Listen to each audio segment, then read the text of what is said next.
Hello everybody, welcome back. It's Friday night update on the Speedbolt and the competition to hit 40 miles per hour first. And if you guys remember the last video, I completely destroyed a pinion gear. I keep saying pinion gear, but it was a spur gear. I tore it up completely. I had made a adapter plate to hook some gears together that were never intended to go together. And it worked until I got in a crash and it bent the plate, and that messed up the gear mesh. It put the gears out of alignment and it tore the spur to pieces. So what I've done is I've restored the Speedbolt back to its original 35.4 mile per hour motor, transmission, and gearing. And I went ahead and bought 3 spur gears from Mofo RC because without those we're done. I need those to go fast. I'll give you a little preview as to how I got the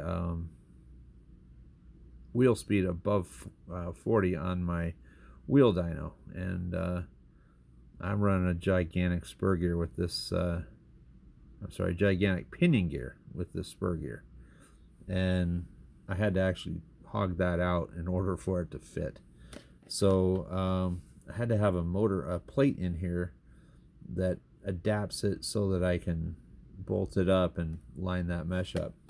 Well, the plate I'm going to use this time won't bend. It's titanium. This is the part. I just have to get that part out of the metal, and I'll be able to start again. But turns out titanium is stronger than I had anticipated. Of course it's strong, but it's really strong. I have nothing that can cut this. I have another buddy in the Iowa RC Outlaws that has a laser cutter, and he's going to cut that out for me. And then I'll be back in business. That won't bend. I'll be able to screw this back together with the pinion of my choice on there that is ridiculous. It was never intended to be run with this motor. Another note on this original 35.4 mile per hour motor, I put it on the wheel tester, the wheel dyno, just to see how fast it would run by itself without having to push a car, and it only ran 36 miles per hour. So it's pushing the car a half mile an hour slower than it's capable of going with no load. So I know it's geared out at this point, and without going to higher gears or a higher kV motor, 35.5 is where it stops. It is a perfect setup for the sand drags. Excuse me, I had to yawn there. I just have to put the front drive shaft back in, and it'll be a really good sand drag car.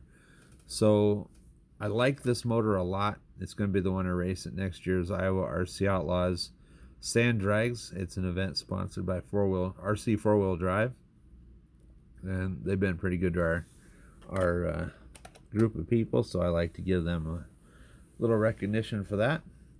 But the update on the race to 40 miles per hour, Sinister Customs X24 took his SCX24 dragster that looked like a top fuel dragster and went 38 miles per hour. He returned that to a crawler, and it's right at 35 miles an hour where mine is. So as far as the crawler race goes, we're stuck right there. There is a guy that has another dragster that is completely custom built that hits 65.2 miles an hour.